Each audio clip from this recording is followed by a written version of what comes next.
Assalamualaikum warahmatullahi wabarakatuh. Halo pemirsa Kakak Media semuanya, kembali lagi di program Dikma, Dialog Mahasiswa. Di mana program Dikma merupakan salah satu program yang ada di Kakak Media, yang mana membahas seputar informasi yang sangat beragam dengan ditemani narasumber yang merupakan seorang mahasiswa. Di mana di program Dikma kali ini, bersama saya Sinta Nurma, kita akan membahas tema yang sangat menarik dan tentunya juga sangat ditunggu-tunggu oleh para mahasiswa, yakni dengan tema kiat-kiat menjadi seorang penulis yang sukses. Berbicara mengenai penulis dan tentang kepenulisan, tentunya saya tidak sendirian. Di samping saya sudah ada narasumber kita, yakni Mas Tasi Nugroho. Halo Mas. Iya, Iya, bagaimana kabarnya hari ini Mas? alhamdulillah baik. Oke, kalau boleh tahu rumahnya di mana Mas? Rumahnya Nganjuk, Rumahnya Nganjuk. Ini sekarang kuliah semester berapa? sekarang semester 5 Semester 5, S1. pasca Oh, sudah S2.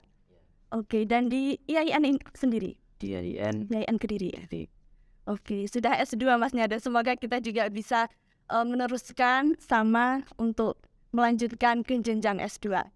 Oke pemirsa, saya akan memberikan gambaran sedikit mengenai apa yang akan kita bahas nantinya.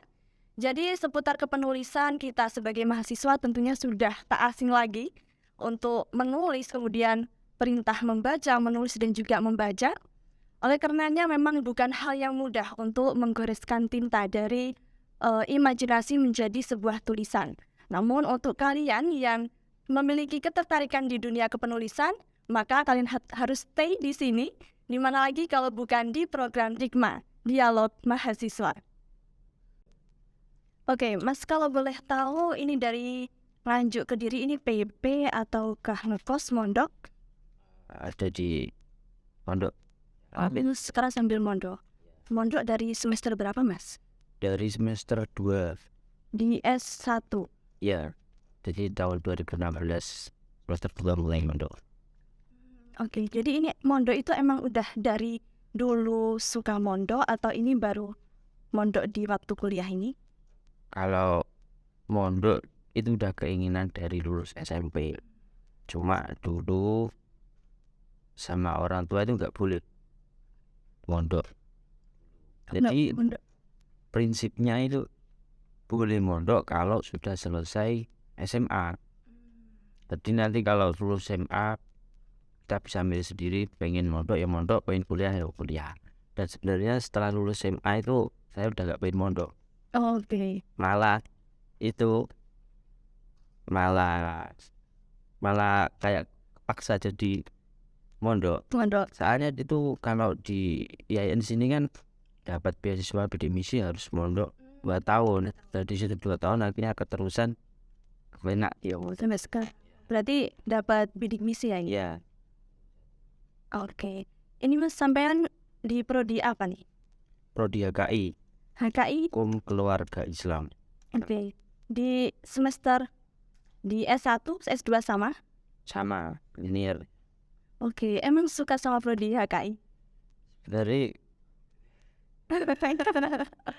Pas sampai S2 gitu loh. Kan biasanya ada yang beda prodi waktu S2-nya. Ini sama-sama di prodi HKI. Konsisten sekali.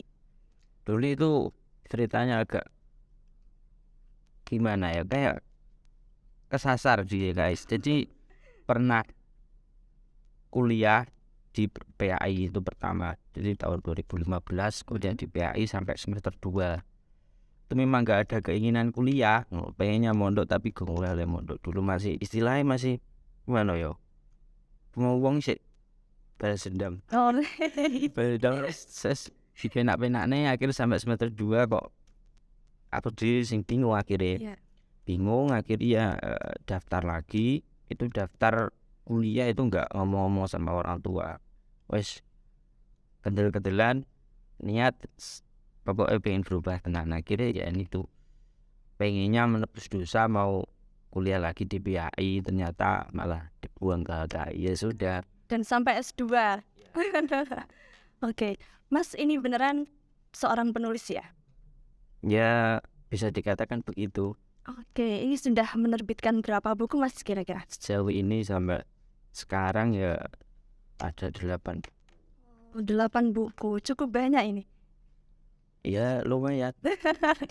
Genrenya apa saja, Mas?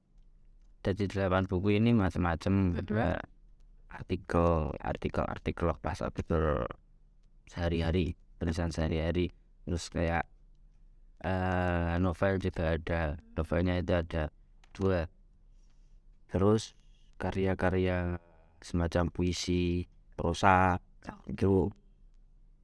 Karya-karya fiksi gitu ya. Kalau kayak novel itu genrenya apa, Mas? Ini kan Masnya dari backgroundnya pondok gitu kan ya, dari apa tadi? Kebetulan Atau apa?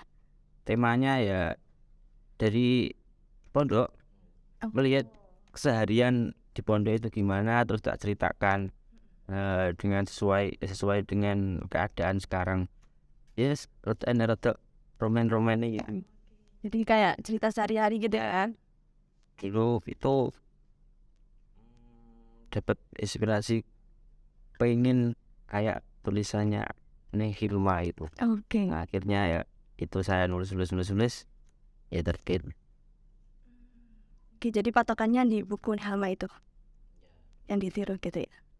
Oke. Dan ini sebenarnya Mas suka menulis tuh dari sejak kapan sih? Dari tahun 2018 semester 5 mulai nulis. Itu pertama menulis saya itu dengan lewat blog. Dulu ada teman saya itu hampir setiap hari mesti nulis, terus dikirim ke blog, terus di share. Aku penasaran kok enak menulis, terus penasaran, temanku tak suruh buatkan blog. Aku bikin blog kalau aku pengen nulis ya. Akhirnya ya saya nulis, bahkan sampai sekarang mungkin saya masih balapan nulis sama teman saya itu namanya Mas Mukis, anak PAI. Dulu balapan terbit, pokoknya saat dirungi sebelum lulus S1 harus menerbitkan buku sendiri. Jadi awalnya dari ngirimin di blog gitu ya Mas ya? Kalau ngirimin di blog kayak gitu, itu dibayar kah? Enggak, dulu kan masih blog sendiri. Kalau dulu mungkin kayak pengennya ya kayak dapat AdSense gitu loh. Oke. Dan Mas ini kan bukunya udah banyak banget, ada yang novel, ada yang kayak isai-isai kayak gitu. Itu kalau novel tuh berapa lama sih Mas kira-kira untuk pembuatannya nih? Pembuatannya enggak tentu, Mbak. Kalau ini gini, kita menulis itu kadang nggak bisa menentukan. Ibaratnya kayak ayam, telur ayam itu menetesnya kapan nggak tahu loh. Mistisnya itu kita nggak bisa menentukan karya ini akan terbit kapan. Cuma itu beragam. Ide nanti bisa menetas menjadi karya itu kapan, kadang beragam-agam. Dua novel saya itu berbeda-beda. Yang pertama itu yang judulnya Mari Ngopi, siapa tahu masalah selesai. Ya itu hampir setengah tahun saya nulis. Terus yang kedua baru 2002 awal ya, bulan Januari terbit kemarin, itu judulnya yang tak ada yang berubah dengan waktu. Itu 1 bulan saya nulis waktu Ramadanan. Jadi Ramadan penuh setiap malam saya nulis sampai akhir Ramadan selesai ya saya terbitkan. Oke. Baik, itu dulu, nanti lanjut di segmen selanjutnya. Jadi tetap stay di program Dikmah, Dialog Mahasiswa. Oke, Mas Tasi, mungkin ada motivator Mas Tasi dalam menulis, mungkin kayak kiblatnya menulis itu lebih condong kayak karyanya siapa, mungkin kayak gitu. Untuk motivator saya menulis ya itu banyak.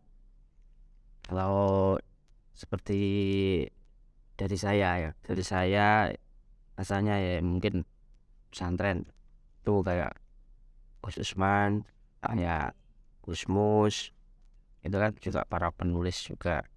Terus kalau yang sosial yang biasa itu kayak ke Pak Joko Widodo.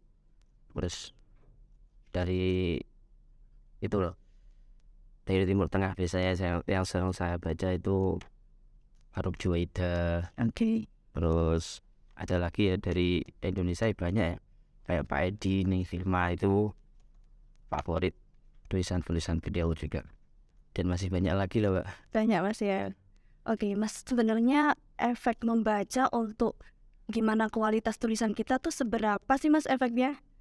Penting nggak sih kita membaca untuk hasil tulisan kita gitu? Penting sekali untuk membaca karena memang gimana ya, menjadi seorang penulis itu kebutuhannya membaca, jadi harus meluangkan jadi harus meluangkan waktu beneran, bukan menanti waktu luang gitu loh ya, menanti dengan meluangkan itu memang harus mengkonsumsi bacaan yang banyak. Nanti tulisan kita bagus tidaknya itu tergantung kita mengenai banyaknya bacaan. Biasanya kalau kita membaca itu akan condong kepada bacaan tersebut, pada siapa penulisnya. Nanti kita akan bisa mengoreksi sendiri lama-lama. Ini kurang pas, ini kurang baik, ini kurang, ini kita bisa menilai. Karena berjalannya waktu kita tetap akan belajar. Oke.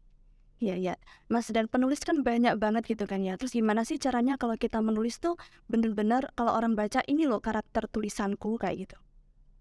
Ya sesuai dengan diri kita loh. Kita itu pasti punya jalan sendiri, jalan yang kadang orang lain ya memang ini gak sama seperti orang lain, ini yo iki aku loh. Setiap hariku ya ini gini, omonganku ya kayak gini loh. Jadi mungkin itu akan masuk ke dalam tulisan sendiri, Jadi ciri khasnya ciri khas ya. Oke.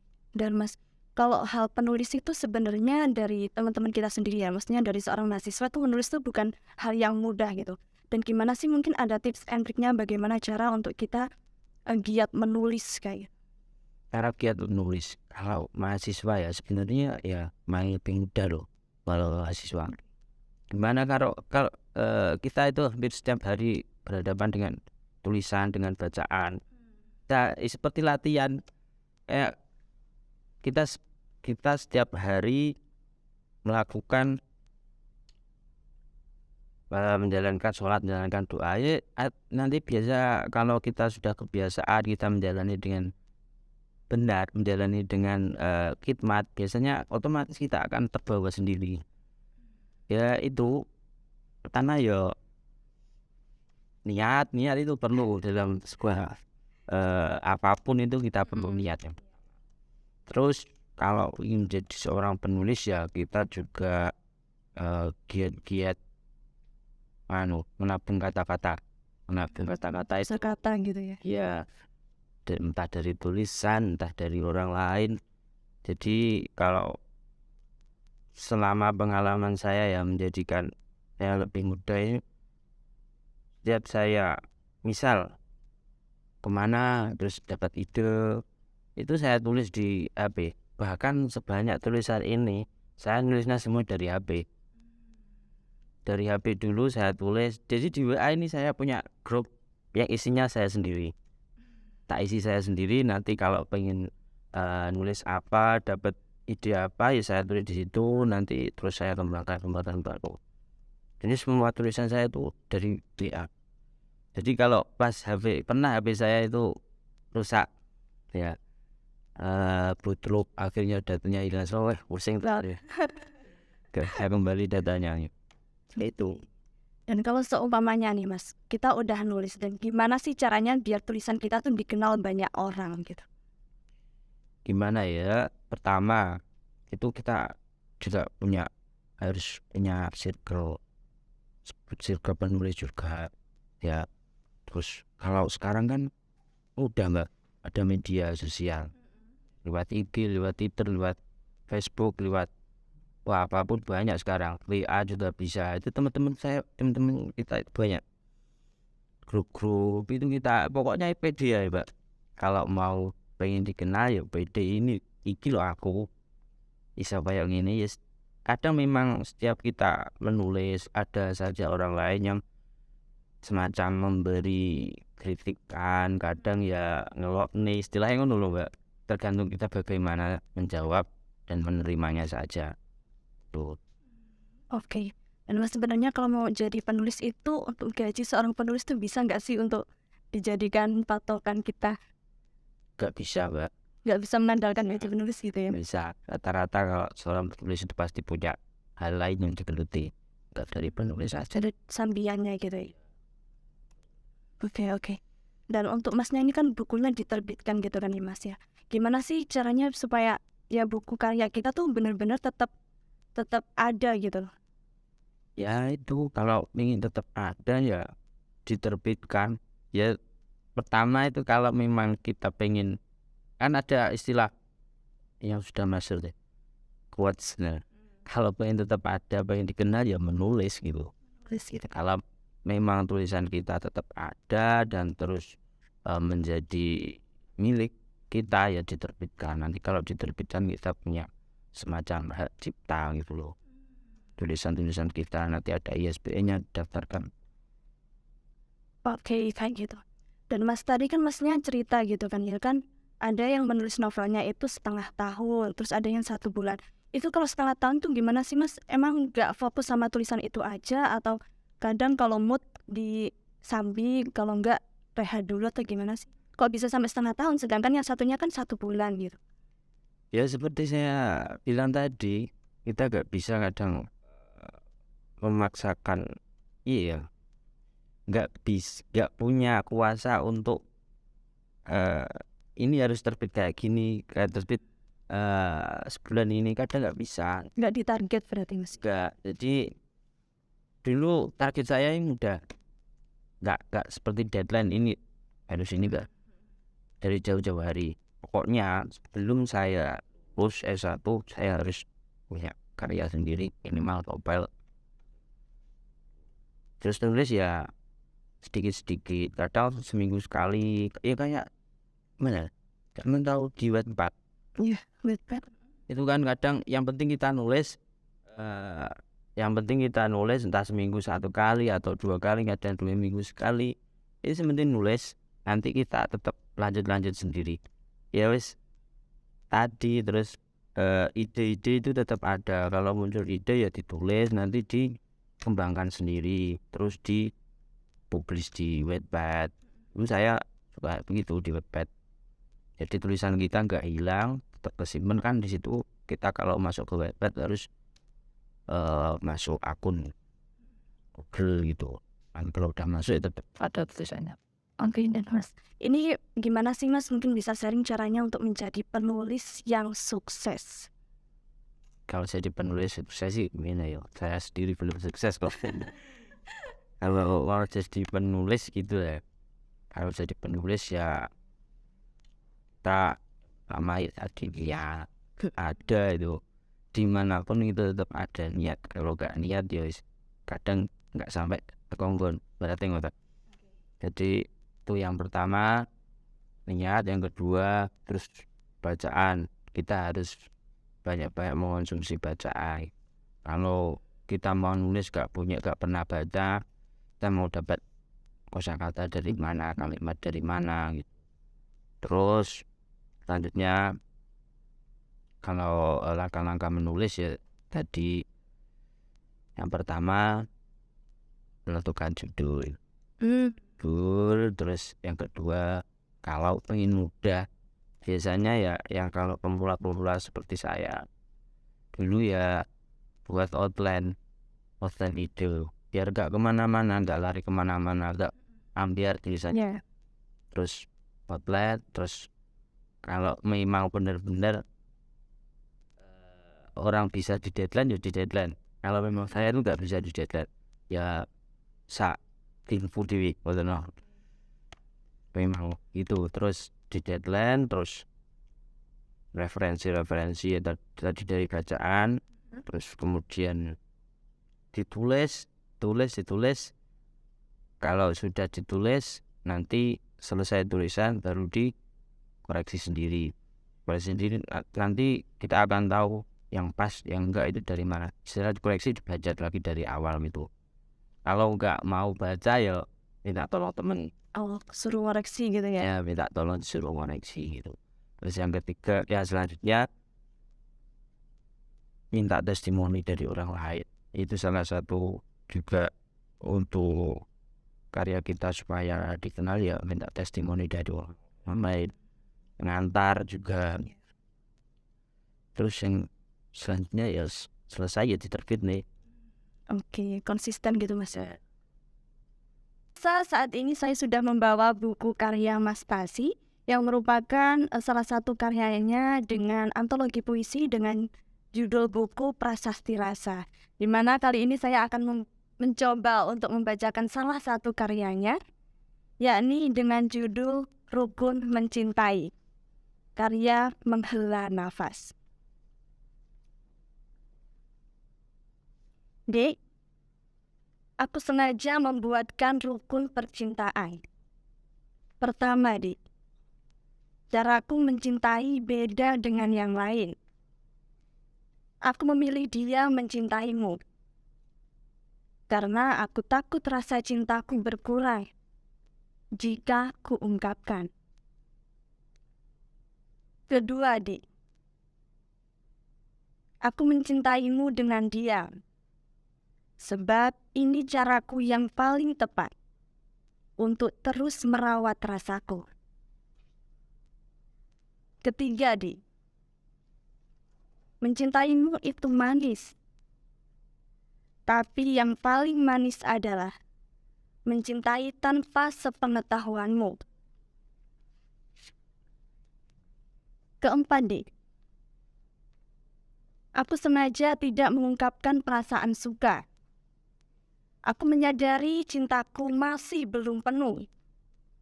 Jika kuungkapkan, aku khawatir cinta ini akan hilang terbuang. Kelima, Di, aku sengaja merawat rasa sukaku padamu dengan sedikit demi sedikit perhatian, agar rasaku tidak cepat hilang. Keenam, Di, aku sadar cintaku masih butuh balasan. Kamu belum terbiasa menemui perusahaan sukaku. Aku memancingnya dengan sedikit perhatian. Siapa tahu waktu berjalan kamu ketagihan. Wah, ini merupakan salah satu puisi karya Mas Pasi dengan nama penanya adalah Menghela Nafas. Wah, ini sangat bagus dan sangat menyentuh sekali, Mas. Dan mungkin kalau lebih afdol Mas Pasi sendiri juga membacakan puisi karya Mas Pasi. Boleh ya? Oke, dipersilahkan. Saya bacanya dari HP saja. Nggak apa-apa.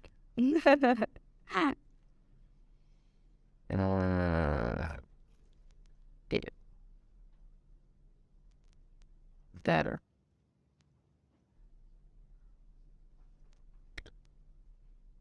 Ini puisi pesan-pesan dari ibu, karena beberapa hari kemarin itu ada di Oke. Benar. mana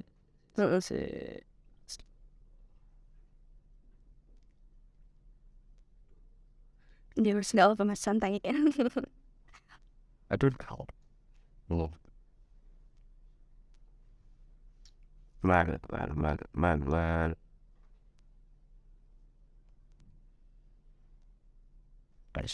oke nih gua.